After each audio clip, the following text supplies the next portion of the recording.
warahmatullahi wabarakatuh. Apa kabar semuanya? Semoga kalian selalu dalam keadaan sehat. Sebelumnya, perkenalkan nama Ibu Sri Wulandari. Alhamdulillah pada pertemuan kali ini kita masih bisa bertemu kembali. Semoga kalian selalu semangat belajarnya. Pada pertemuan minggu lalu kita sudah membahas materi mengenai ruang lingkup biologi. Apakah kalian masih ada yang mengingat dan bisa mengulas sedikit saja materi ruang lingkup biologi? Ya, terima kasih karena sudah mengulas. Tadi ulasannya sangat lengkap dan sangat bagus. Baik, pada pertemuan kali ini kita akan membahas materi mengenai keanekaragaman hayati. Sebelumnya, Ibu akan membacakan tujuan pembelajaran pada pertemuan kali ini. Tujuan pembelajarannya yaitu yang pertama, menjelaskan pengertian keanekaragaman hayati. Yang kedua, mengidentifikasi berbagai tingkat keanekaragaman hayati. Yang ketiga, menganalisis keunikan keanekaragaman hayati di Indonesia. Yang keempat, menganalisis wilayah persebaran keanekaragaman hayati berdasarkan garis Wallace dan Weber. Yang kelima, membedakan ciri keanekaragaman hayati tipe oriental, tipe peralihan, dan tipe Australian. Yang keenam, mengetahui manfaat keanekaragaman hayati Indonesia dari segi ekonomi, ekologi, dan sosial untuk pembangunan berkelanjutan. Yang ketujuh, menguraikan upaya pelestarian keanekaragaman hayati.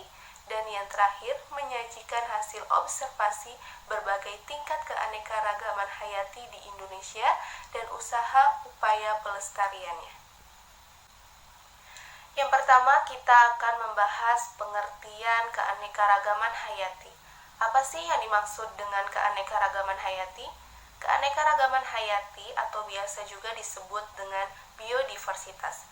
Keanekaragaman itu sendiri artinya beragam atau bermacam-macam, sedangkan hayati artinya segala sesuatu yang hidup. Jadi, keanekaragaman hayati adalah keseluruhan variasi pada makhluk hidup yang terjadi karena adanya perbedaan warna, ukuran, bentuk, jumlah, tekstur, sifat, habitat, dan lain-lain. Hal ini bisa terjadi karena berbagai macam hal, dan terjadinya itu bisa karena adaptasi maupun evolusi. Adaptasi itu merupakan penyesuaian diri dari makhluk hidup terhadap kondisi lingkungan yang berbeda. Sedangkan evolusi merupakan perubahan yang terjadi secara lamban, sehingga memunculkan spesies-spesies yang baru. Sampai sini paham ya tentang pengertian keanekaragaman hayati? Keanekaragaman hayati dapat terjadi pada tingkatan kehidupan, mulai dari organisme tingkat rendah sampai organisme tingkat tinggi. Secara garis besar, keanekaragaman hayati dibagi menjadi 3 tingkat, yaitu keanekaragaman tingkat gen, keanekaragaman tingkat spesies, dan keanekaragaman tingkat ekosistem.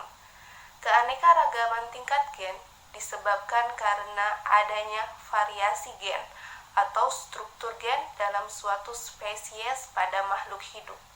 Jadi, keanekaragaman tingkat gen ini terjadi pada satu spesies atau jenis yang sama, dan keanekaragaman tingkat gen ini disebut sebagai varietas. Nah, sebagai contoh terdapat pada bunga mawar. Bunga mawar itu kan ada yang warnanya merah, ada yang warnanya putih, ada yang warnanya kuning, padahal masih satu jenis mawar, tapi warnanya berbeda-beda. Nah, inilah yang mengakibatkan adanya satu variasi. Begitupun juga dengan manusia. Ada yang kulitnya putih, ada yang kulitnya hitam, ada yang rambutnya keriting, dan ada juga yang rambutnya lurus. Walaupun kita satu jenis yang sama, tapi setiap orang punya ciri khasnya ataupun karakternya masing-masing.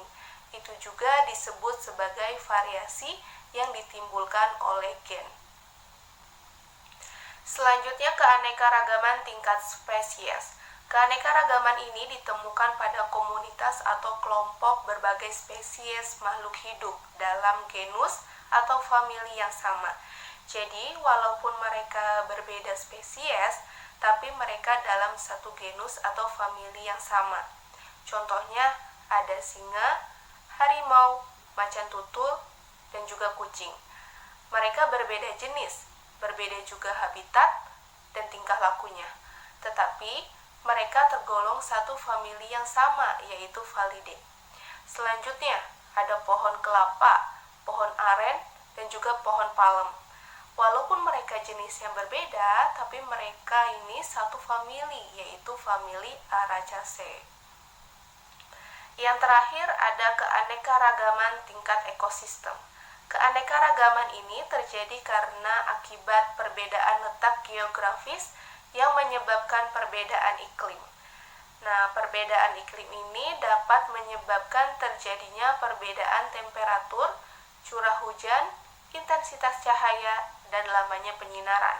Oleh karena itu, keadaan ini akan berpengaruh terhadap jenis-jenis flora dan fauna yang menempati suatu daerah. Keanekaragaman ekosistem ini dibagi menjadi dua bagian, yaitu ekosistem darat dan ekosistem perairan. Keanekaragaman ekosistem yang ada di darat ini memunculkan berbagai macam bioma.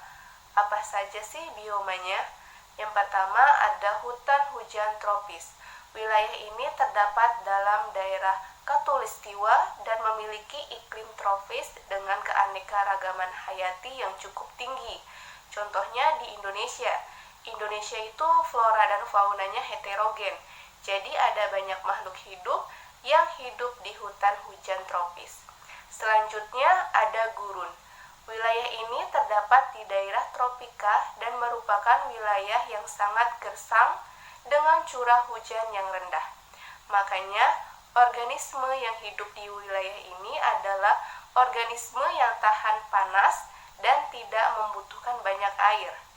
Contohnya, tumbuhan yang dapat dijumpai yaitu kaktus dan hewan yang dapat dijumpai yaitu rodentia, ular, kadal, katak, dan kalajengking. Selanjutnya ada padang rumput.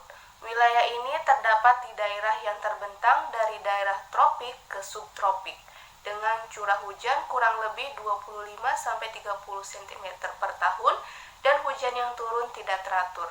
Tumbuhan yang dapat dijumpai adalah tumbuhan herba dan rumput yang keduanya tergantung pada kelembaban.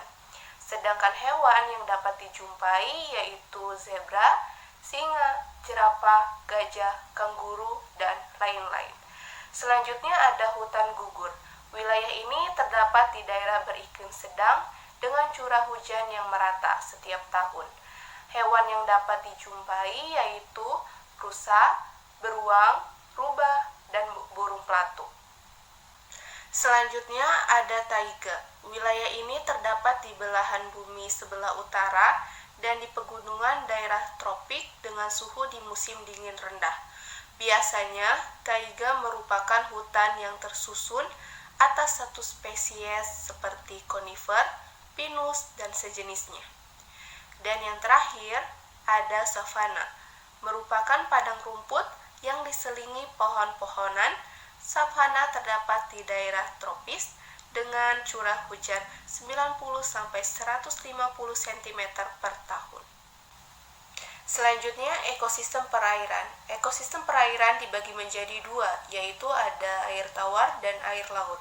Kalau air tawar itu suhunya rendah, salinitas atau kadar garamnya juga rendah, serta penetrasi cahaya mataharinya juga kurang.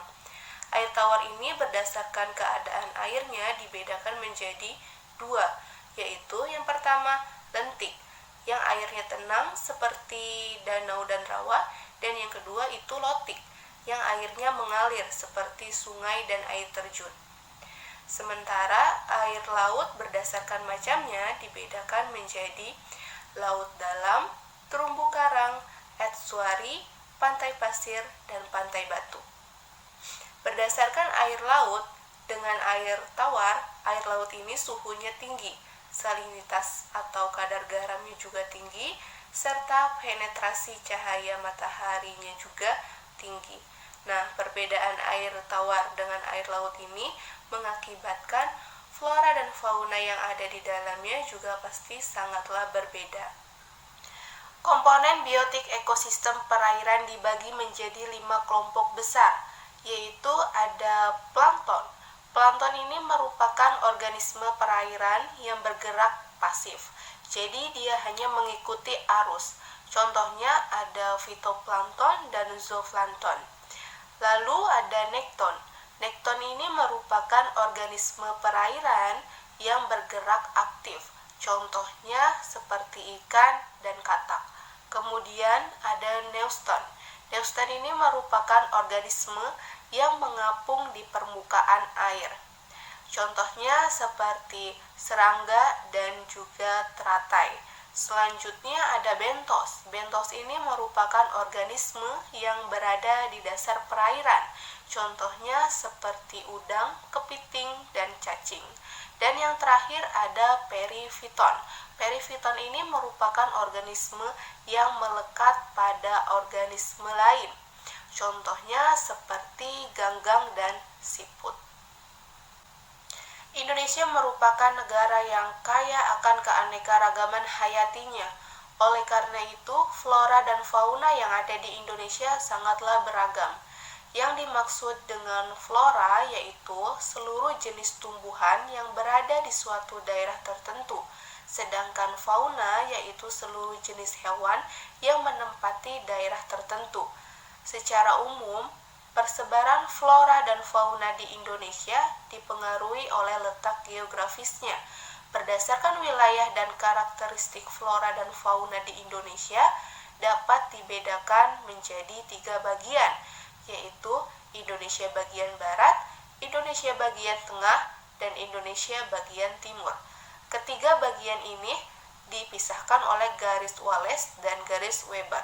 Berdasarkan garis tersebut, flora dan fauna dibedakan menjadi 3 tipe, yaitu tipe asiatis, tipe peralihan, dan tipe australis.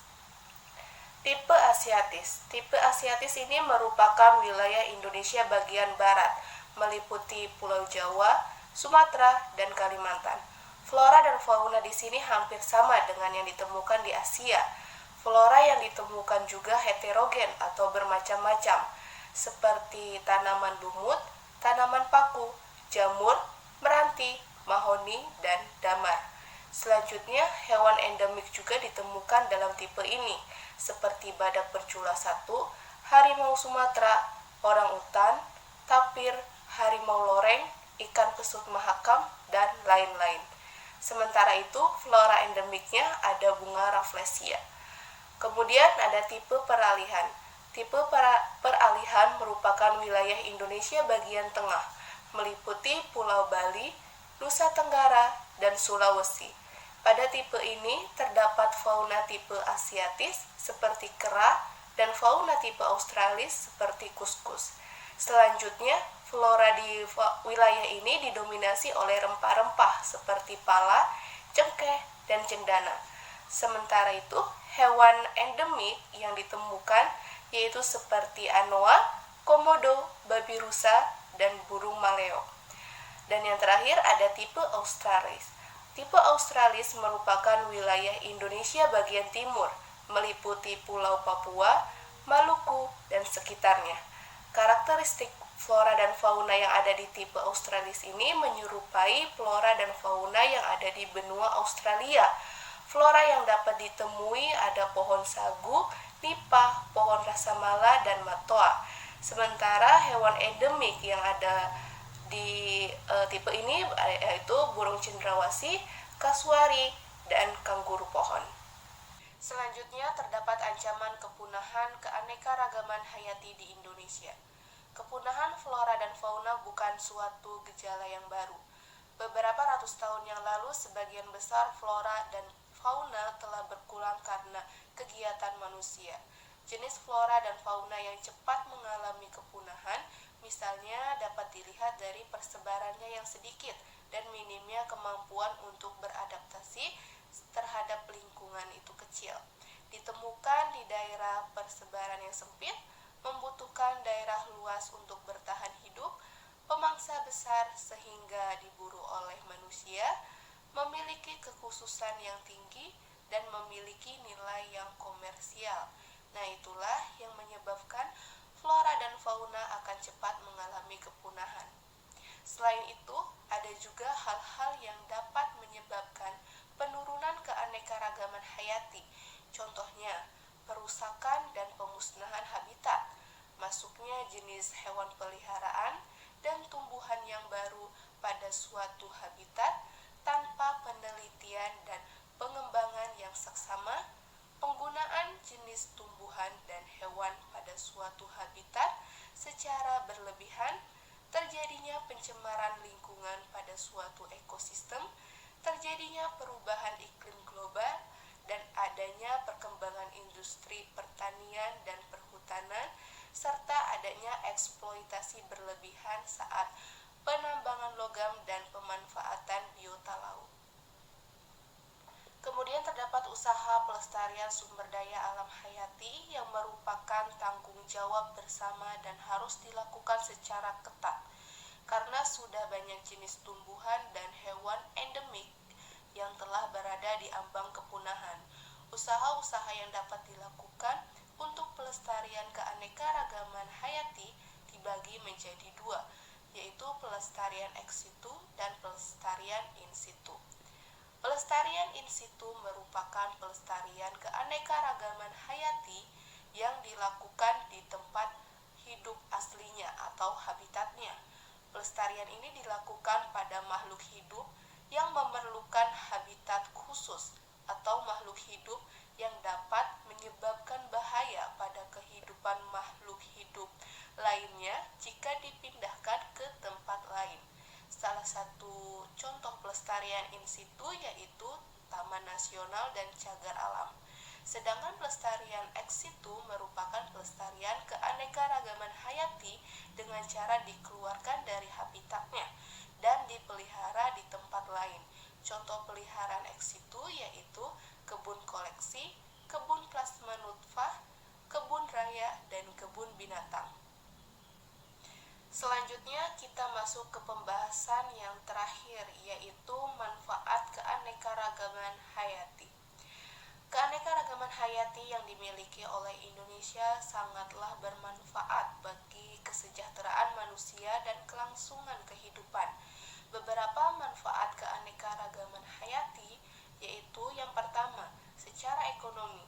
Keanekaragaman hayati merupakan sumber pendapatan masyarakat dan devisa negara, misalnya untuk bahan baku industri, mebel dan peralatan rumah tangga, bahan obat, bahan makanan, rempah-rempah, tanaman hias, dan lain-lain. Yang kedua, secara biologis, keanekaragaman hayati merupakan penunjang kelangsungan kehidupan semua makhluk hidup. Misalnya, tumbuhan menghasilkan gas oksigen pada proses fotosintesis yang digunakan oleh hewan dan manusia untuk bernafas. Yang ketiga, itu secara ekologi, keanekaragaman hayati merupakan komponen yang sangat penting dalam menjaga keseimbangan alam. Setiap komponen ekosistem saling berinteraksi secara harmonis, sehingga gangguan terhadap salah satu komponen dapat menyebabkan perubahan ekosistem. Dan yang terakhir, secara sosial, keanekaragaman hayati merupakan bagian sistem sosial dan budaya masyarakat setempat. Hal ini disebabkan keanekaragaman hayati berpotensi untuk dikembangkan sebagai tempat rekreasi, hiburan, ataupun pendidikan. Baik, di sini Ibu akan menampilkan sebuah video yang berkaitan dengan hewan-hewan endemik Indonesia yang terancam punah. Tolong diperhatikan dan disimak baik-baik videonya.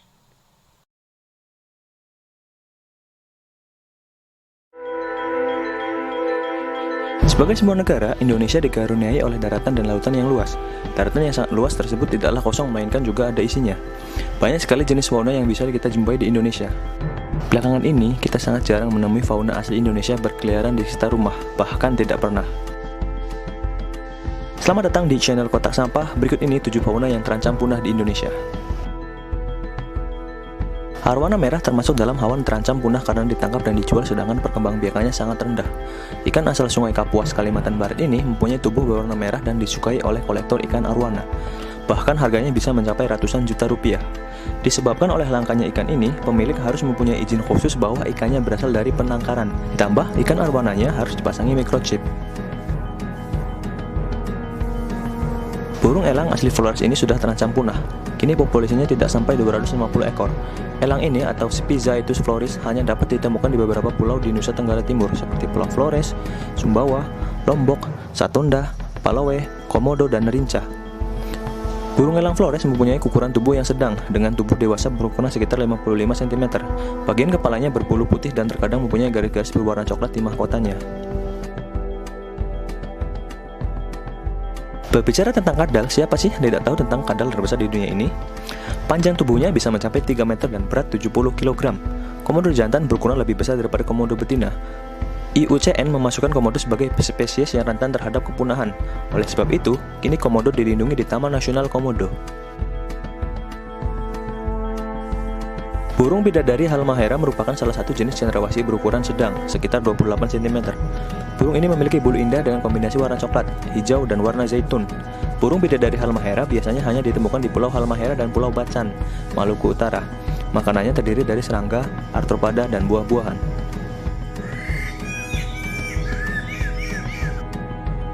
Tak hanya keindahan pulaunya saja, Raja Ampat memiliki hewan endemik yang sangat cantik. Spesies langka ini hanya tinggal di pulau kecil yakni Waigo dan Batanta Kepulauan Raja Ampat. Burung langka ini memiliki bulu warna merah dan hitam, dengan tengkuk kuning dan mulut hijau terang. Kakinya berwarna biru dan terdapat hiasan di ekornya berupa 2 bulu panjang melingkar.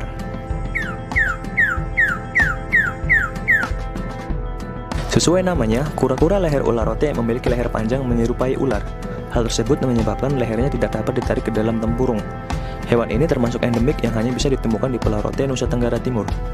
Binatang ini sangat langka sehingga International Union for Conservation of Nature (IUCN) menetapkannya sebagai hewan terancam punah.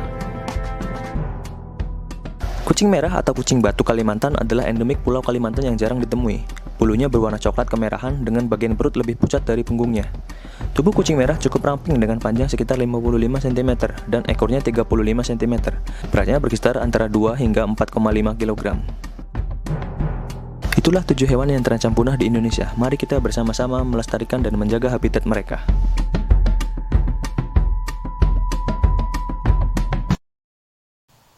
Nah, tadi kan kalian sudah menyimak videonya. Jadi, tugas pada pertemuan kali ini membuat laporan tertulis mengenai usaha pelestarian keanekaragaman hayati di Indonesia. Minggu depan akan dipresentasikan tiap kelompok. Untuk pertemuan kali ini, apakah ada yang ingin ditanyakan? Jika tidak ada, Ibu cukupkan saja pertemuan kali ini. Semoga apa yang Ibu sampaikan dapat kalian mengerti. Terima kasih. Wassalamualaikum warahmatullahi wabarakatuh.